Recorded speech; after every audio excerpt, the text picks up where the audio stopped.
Hello. So here we have a flat Earth model. Uh, this is the sun that circuits around North Pole.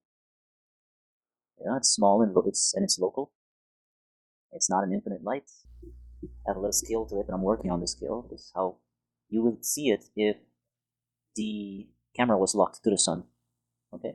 This is not about the sun. This is not about the map, and this is not about the simulation. This is about the compass. Get this away. Talk about the compass right here. So this is the compass. Okay. Does it work on a flat Earth map? Hell yeah.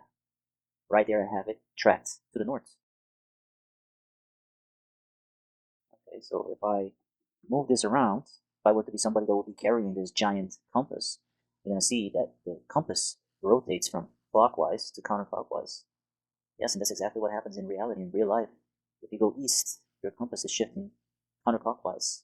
But of course, this adjustment of counterclockwise and counterclockwise is not physically um, noticeable because this compass is not that size that I had it before. It's this, not even this size.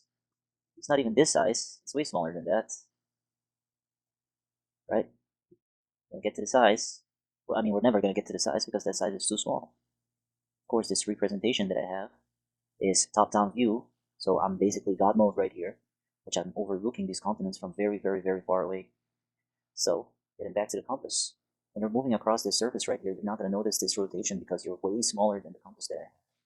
Um, but if we keep the simple premises, you see, you'll barely notice it counterclockwise to clockwise. It happens on very, very, very long distances.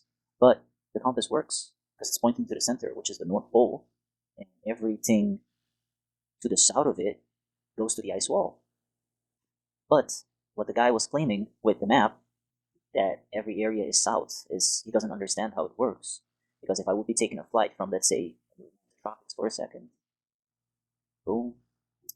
So if I would be taking a flight from Brazil to Africa, so I have a camera that's right on top of the airplane. You can see this line right here is the straight axis of this airplane, which indicates the direction that the airplane is going to on the compass. And if you can see right here, the direction is almost 60, which is actually what happens when they fly from Brazil to Africa.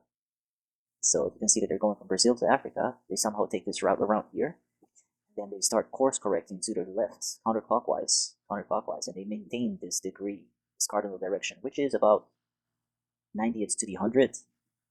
They will be landing here, just as an example of a route. They've traveled eastwards. So let me give you another quicker example of how you will be how you can never get to the south and how they lie to you about the real world that we live on. You will never get to the south. So that's north, that's east, that's northeast. If I head east and I keep course correcting eastwards,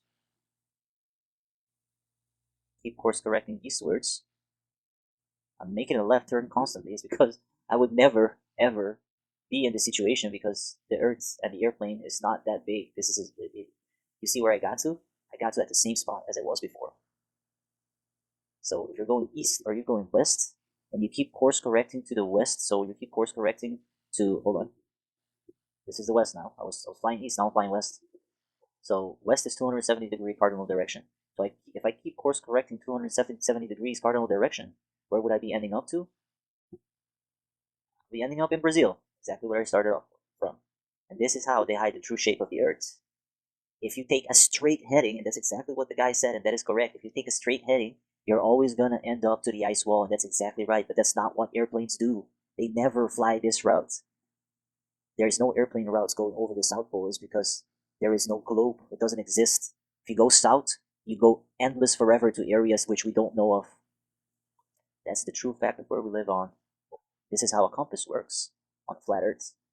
Now, let me do real quick somewhat of a model of what it would be like to be flying in reality.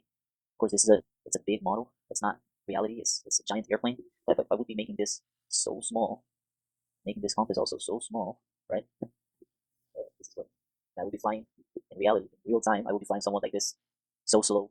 But these pilots are slowly correcting. They're not slowly correcting. They get to a point and then they correct. And they get to another point and they correct. This is how, when you do it on a model like this, in large scale, you will start understanding what exactly is going on. This is how it comes from.